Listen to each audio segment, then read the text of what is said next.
అసలు ఆర్డర్ రాజ్యాంగ విరుద్ధం అన్నా నేను. ఆర్టికల్ 14కు 15కు విరుద్ధం,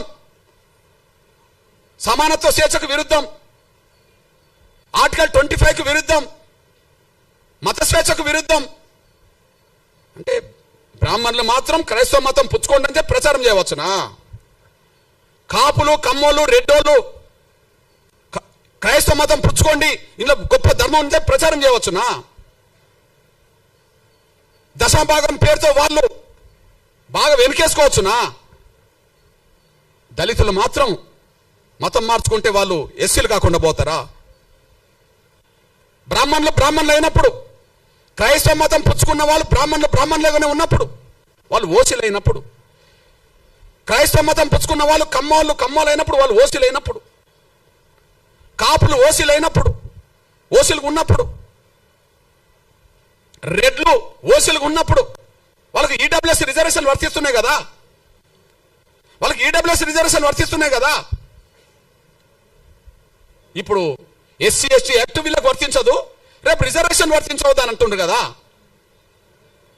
ఎస్సీ యాక్ట్ వర్తించదు, రేపు రిజర్వేషన్ కూడా వర్తించవని మీరు తీర్పులు చెప్పారు కదా ఆర్డర్ పట్టి. అంటే వాళ్ళకు రిజర్వేషన్ కూడా వర్తించవచ్చునా? వాళ్ళ కులహోదాగానే ఉండాలనా? వాళ్ళ కులహోదాను ఉండాలి. వాళ్ళ బ్రాహ్మణులు ఓసీ హోదా ఉండాలి. వాళ్ళు క్రైస్తవ మతం పుచ్చుకున్నా ప్రచారం చేసినా వాళ్ళ ఓసీ హోదా పోతలేదు, వాళ్ళ బ్రాహ్మణ కులం హోదా పోతలేదు, కమ్మల హోదా పోతలేదు, రెడ్ల హోదా పోతలేదు, కాపుల హోదా పోతలేదు. చివరికి మా బీసీలు కొంతమంది ప్రచారకులు, మత ప్రచారకులు అవుతే వాళ్ళ హోదా బీసీలుగానే మంగళగానే ఉంటుంది. ఇక్కడ దళితులు మాత్రం మా మీద వివక్ష ఉన్నది నిజమే కదా, పోనీ మతం మార్చుకుంటా అంటే పోతా అని చెప్పి నమ్మిపోతే ఎస్సీ హోదా రద్దు చేస్తారా? ఇది వివక్షతో కూడిన ఆర్డర్ కాదా? ఇది రాజ్యాంగ విరుద్ధం కాదా? ఇది వివక్షతో కూడిన ఆర్డర్ కాదా? ఇది రాజ్యాంగ విరుద్ధం కాదా? మా మీద రుద్దుతారా? మేమేం తినాలి, మేము ఏ విశ్వాసం కలిగి ఉండాలని మా మీద రుద్దుతారా?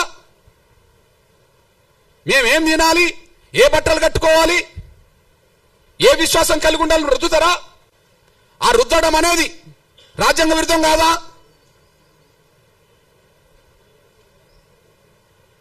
మత స్వేచ్ఛ లేదని, ఎవరు కూడా హిందూ ధర్మంలోనే ఉండాలని కుల వ్యవస్థ రద్దు చేసి ఆర్టికల్ 25 తొలగించండి, మాకు అభ్యంతరం లేదు.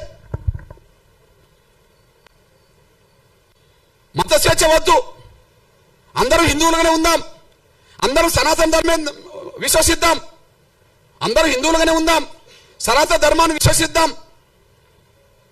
కుల వ్యవస్థ ఉండదు, కులాన్ని రద్దు చేస్తున్నామని చెప్పానండి.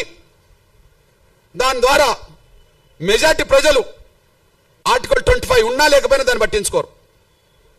మనకి ఇక్కడ అందరికీ స్వేచ్ఛ ఉంటే, అందరికీ గౌరవం ఉంటే,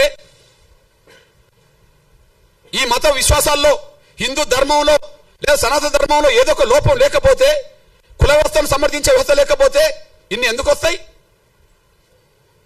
మనం